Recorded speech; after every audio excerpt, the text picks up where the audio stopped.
Hi, welcome to the video. My name's Dychronic, and today we're talking about my top 13 weapons that I would recommend you go get in the Season of the Hunted. So what I've done is I've gone over all of the different roles for all the weapons available in the new DLC, taking a look at the different perk rolls, the different stats, comparing them to some old weapons, figuring out what weapons we have currently missing from a collection, like for example 900 RPM adaptive SMGs. We don't have very many of those. Or that new linear fusion rifle, which is currently the only aggressive frame linear fusion rifle in the game that's a 3-burst. So I went through all of the different roles and I figured out what are going to be the most interesting to go and get. Although with a caveat here is that I didn't technically consider the new dungeon weapons as they've not been added to the API, so I couldn't see all the possible roles for them. Obviously you can inspect them through the badge very minimally, and obviously you can look at that new exotic weapon, but I decided to not include them in this video and just talk about all the rest of the weapons. But there are a lot of really good weapons that I'm looking forward to, shaping them, just using them, lots of great stuff. Let's talk about it in this video. And I also wanted to include the new exotic armors as well. Right, so first up, let's take a look at one of the new exotic armors. It's going to be the exotic hunter arms called Calibans Hand. If you haven't heard of it, the new perk Roast 'em, your proximity knife scorches targets whenever it damages it with an explosion and ignites it on direct hits. And after throwing a proximity knife, you gain increased melee regeneration until the knife explodes.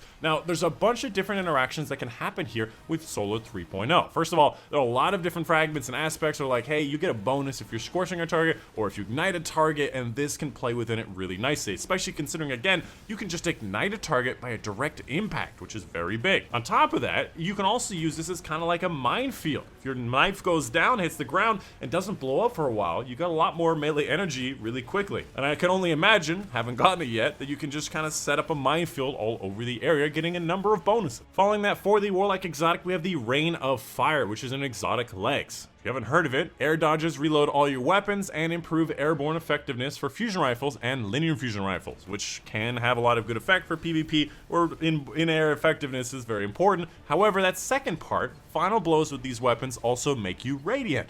Radiant gives you like a 10 or 25% bonus depending on what mode you're in. And also, Vex Mythoclast counts as a fusion rifle on top of all the other linears and fusion rifles that are really good to use. So you just get in there with your Vex Mythoclast, get one kill with it, and all of a sudden you have a 25% bonus on top of the Vex Mythoclast kind of rampage bonus from the Callus, and you got yourself much higher damage weapons very easily. And on top of that, that second part seems like you don't need to be using solar to activate it. So that second part with the fusion rifle damage should be able to be used across all the different subclasses. Personally, I didn't find the Titan exotic to be very interesting. Shield barrier stuff, we expected it, but I don't think it's really going to be that big. As for the first weapon on this list, we have the Nuta. I call this the Nutella, so we're just going to call it the Nutella, and this is one of the first stasis bows, and is also a lightweight frame, meaning it fires a little bit faster. There's a number of cool perks, including Headstone. Headstone probably quickly becoming one of my favorite perks to have because it freezes enemies in an area, you can blow it up for more damage, and stasis shards, it's really nice. On top of that, there's some other good perks on it as well. No distraction, well-rounded, and golden tricorn. You go and get a melee hit with your stasis melee, or your grenade hit for your stasis grenade, and you get golden tricorn for 50% more damage on this weapon. Sounds like a lot of fun. After that, we have the Riptide, which is a legendary stasis kinetic slot fusion rifle that is a rapid fire frame. Now, last season we got the very first fusion rifle legendary in the kinetic slot, and this season we got 2 more, and Riptide is definitely one of my favorite. A number of really nice perks, and especially considering I like rapid fire frames over everything else. We've got lead from gold, we've got auto loading, we've got field prep, we've got under pressure, successful warm up, vorpal, frenzy, chill clip, golden tricorn for that same combo of stasis melees and stasis grenades into damage. A number of perks, obviously very saturated within the Crucible pool, but definitely something to look out for that may end up being something you want to use. Following that, we have the Outstringer. Now, the Outstringer is probably one of the most talked about weapons because it is the very first and the only craftable hand cannon in the Shaper. So if you want to shape it, on top of also being a 140 and a fan favorite back in the Menagerie days. I think I have like 15,000 kills on my old one, but this thing is a lot of fun and has really good stats. So if you take a look at its stats, actually, compare it to something like the Fatebringer, which is also a 140, I would say Fatebringer generally has a bit of an advantage, a little bit better recoil direction, a little bit better aim assistance, but overall, otherwise very similar stats. And of course, Fatebringer obviously having that Frenzy plus explosive payload is still uncompetable, but we do have enhanced perks, and you can level this one up with the Shaper stuff. Furthermore, when it comes to the perks, you've got Frenzy, Rampage, Rangefinder, Demo, Opening Shot, Air Assault, Snapshot, Outlaw. So many amazing perks to have on this. If only any of them could freaking drop for me. After that, we have the Tears of Contrition, which is a scout rifle. And honestly, I don't really like scout rifles, but this 180 RPM precision scout rifle has a lot of really great stuff going for it. When you take a look at the perks, first of all, you see Explosive Payload, which inevitably just makes it better than all the other scout rifles, but it also has other things like Mulligan, Opening Shot, Vorpal, Focus Fury. You could also have a triple tap plus fourth the charm dingamajig. You have no distractions. There's a lot of really good stuff you can have on it, and it does drop and roll drop in the new moon area. After that, we have the Strident Whistle, which is a legendary solar combat bow of the precision frame variety. Essentially, Subtle Calamity for solar. Now here's why this one is so special. It's twofold. First of all, the last solar bow that we had in this game that wasn't from a raid was 2 years ago. So if you don't play the raids, you've probably been missing out on solar bows for a really long time. And finally, this one comes out as, I think, a strike drop. Obviously a very saturated pool of lots of different perk options, including Explosive Head and a new perk, Incandescent. As I mentioned before, lots of interactions with this and your Solar 3.0 subclasses that can give you a number of bonuses. And this is a bow, meaning it can be easily used in Grandmasters for more bonuses, and it's not craftable. Sorry, forgot.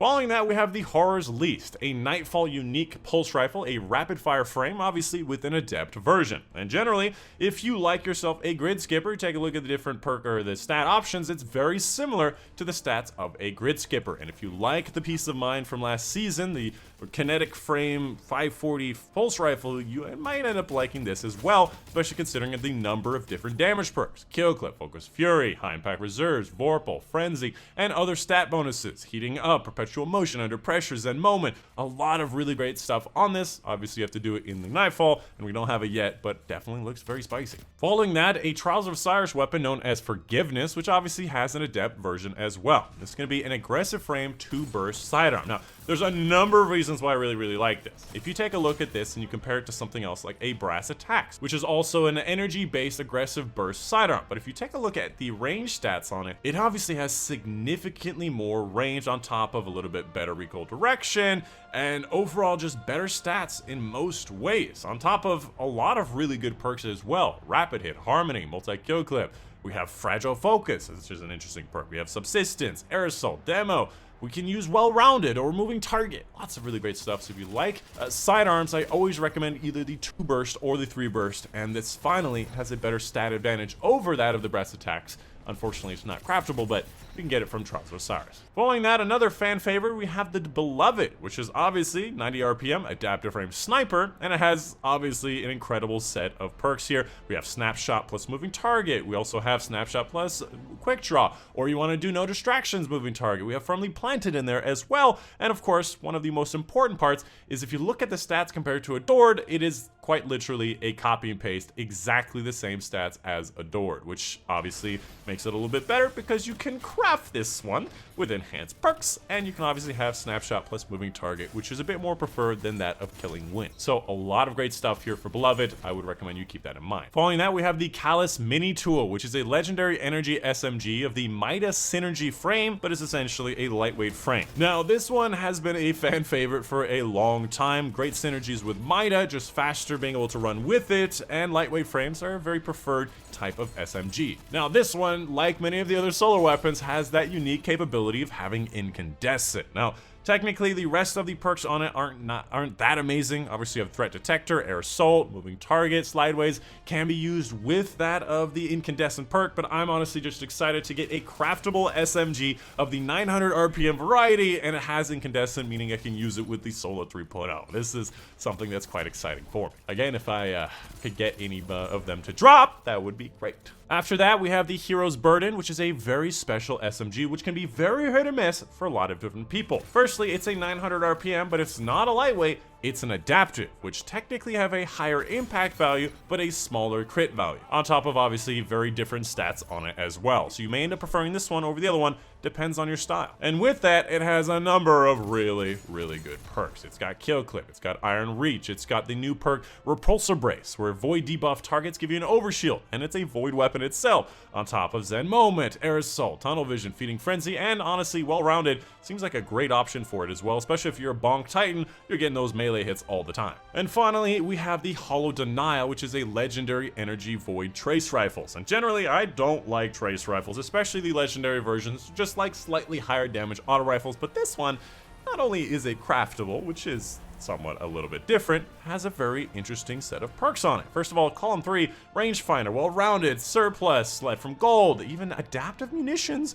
which can make it a very useful anti-match game kind of thing. And the other column, it has a new perk called Killing Tally, which used to be only on the 21% delirium, allows you to increase the damage up to, I think, 3 stacks until it's stowed or reloaded, which obviously trace rifles have a lot of shots in their mag and can be very interesting. If you don't want that, obviously you've got Wellspring, Unrelenting, Swashbuckler, and of course Repulsor Brace. So it just seems interesting. I don't think it's going to be that game breaking, but something to keep an eye on. And of course, finally, we have all of the different dungeon weapons. I cannot really tell you which ones are going to be better, because again, I don't know what perks they are dropping with. If I'm going to have to guess which ones are going to be interesting, I would have to pick firstly the new Pulse Rifle, the new Purpose, which is a 340 RPM, the aggressive frames, definitely seems interesting. The Storm Tracer, which is a linear fusion rifle, the only aggressive frame 3-burst linear fusion rifle, and I did get it with firing line, so that's pretty cool. And Unforgiven, which is an aggressive frame 750 Void SMG, which is the same type as the title from the Guardian games, but again, it depends what kind of perks we can have on it. And obviously there's that Heart Shadow Sword, which it makes you do invisibility stuff and is very weird, but also very interesting. And of course, videos like this would really not be possible without the support of my patrons on Patreon. Specifically, I want to give a big thank you to Mom and Dad, Christian Thompson, Kellyanne, Ostrek, Jacob Berg, Monday, Steve Mockman, Unipanther, and Casey Reagan for their support. Hope you guys did enjoy. My name's Dychronic, and I'll see you guys on the next one.